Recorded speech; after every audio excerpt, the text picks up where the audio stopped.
Then on Bajaj Electricals, Anuj Poddar is the executive director joining in to talk about the kind of volume sales which are apparently back to last year's levels, and we're seeing an uptick in demand in the month of August. Mr. Poddar, thanks for taking time out. You must be quite thrilled to read these statistics and of course witness this up move in demand. Is that what you're seeing really in terms of the trend that we are seeing those pre-COVID levels? And how have you seen demand shape up in the month of August? To be candid, I think it's a glass half full. We are relieved that, the pessimism that we had in April or May is not holding out, in the sense that the demand has come back. And it's more than just pent-up demand. I think it seems to be stable demand now. But the reason I say glass only half full, because we now have supply issues. I think the local lockdowns, movement of people, movement of transport is yet severely constrained. And to that extent, I don't think we're able to ramp up production to service the festive demand that's coming up. So we are yet on the fence on that in terms of what will happen over the next 2-3 months.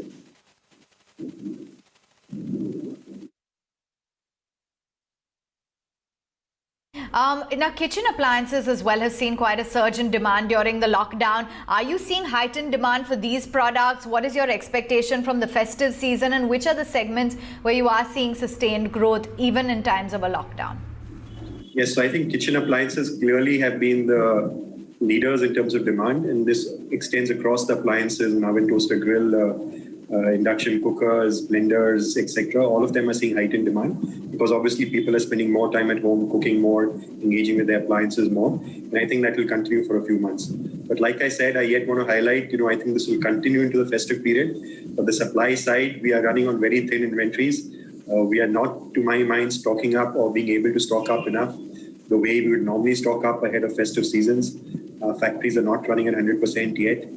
It's not just so much our factories, but across the entire supply chain, we have many vendors and sub-vendors, some of whom are not able to gear up really on a full basis. So to me, that really remains a concern right now for us.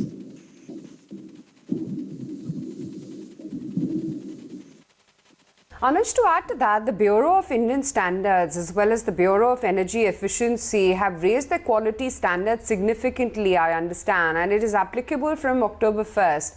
How is it that you're managing to scale up your own production to meet the standards? And would you say that, this is somewhat of an added headache? So firstly, I want to say, the BIS and BEE are doing a good job over the last 1.5 years. They've been implementing or rolling out standards across incremental and newer product categories. And as organized industries who are pro-consumer, we want these standards to be in place so that both us as established players and the consumers get the benefit of operating at a certain quality benchmark. I think the challenge really has been over the last 6 months with COVID coming in. I don't think the government machinery, the authorities, the laboratories where you require testing and certification are fully geared up to meet the deadlines. The first October deadline, let me clarify, is for particular appliances, that is induction cookers and rice cookers. But these are both high demand product categories at present. And this is 1st October is just bang in the middle of the festive season.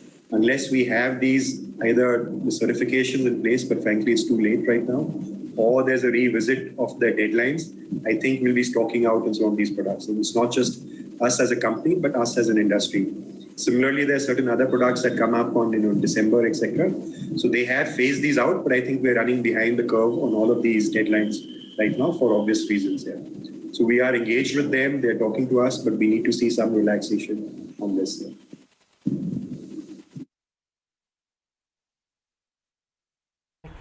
Help us understand what's happening with the EPC segment. What's the status on order book, and are you seeing any pickup at all?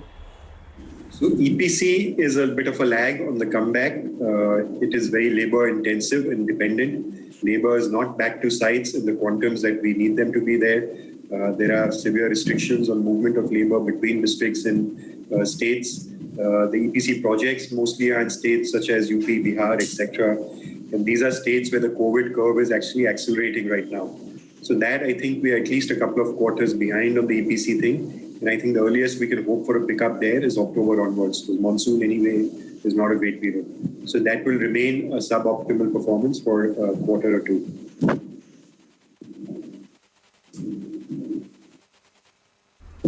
Okay. And what is the outlook? Currently we understand that about 20% of the raw materials come from China. With the focus on Atmanirbhar Bharat, the move to reduce imports, how has this impacted your input cost, and what kind of an increase do you see in your overall costs?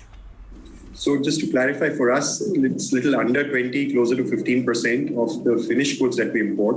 The raw materials is much lesser. Frankly, we had already been bracing for import substitution.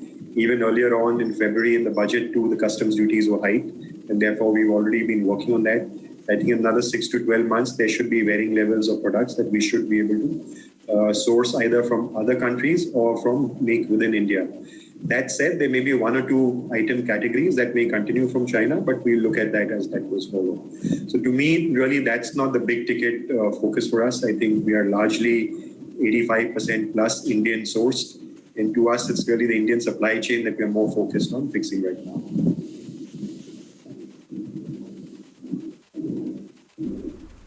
Okay. And what percentage of your sales are from the e-commerce market? Are you seeing an increase? Will you be focusing your strategy now towards this stream?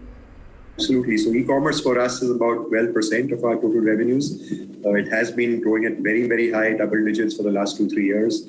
It was slow in Q1 because of restrictions on e-commerce, but in Q2 again, e-commerce seems to have picked up. It remains a segment or channel in which we are over-indexed. That is, we perform better. Our market shares on e-commerce are very healthy, and it remains a platform or channel of choice for us. That said, I think the final decision of where to purchase is made by the consumers.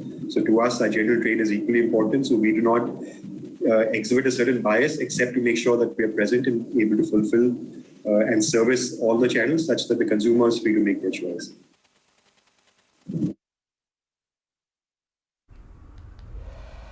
Thanks very much then for giving us an insight as to how things are shaping up for your business and what the outlook is going forward.